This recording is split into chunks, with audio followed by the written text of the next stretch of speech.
Hindi na. Dito. Silid na ani. Ayun, mga kamaster, tapos na.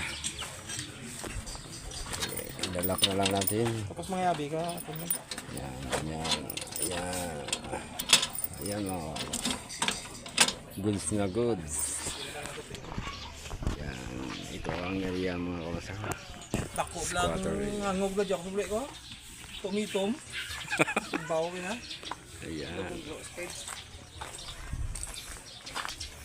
Speed test na lang natin mga kamaster para malaman natin yung speed ng ating Piso Wi-Fi. Kung ano ba kanyang speed. Ito naman yung aming tower. Another successful installation in Barangay Buray, Uton. Buray naman ito mga kamaster. Kanina yun ay Barangay Rizal. Ngayon ay Buray, Uton.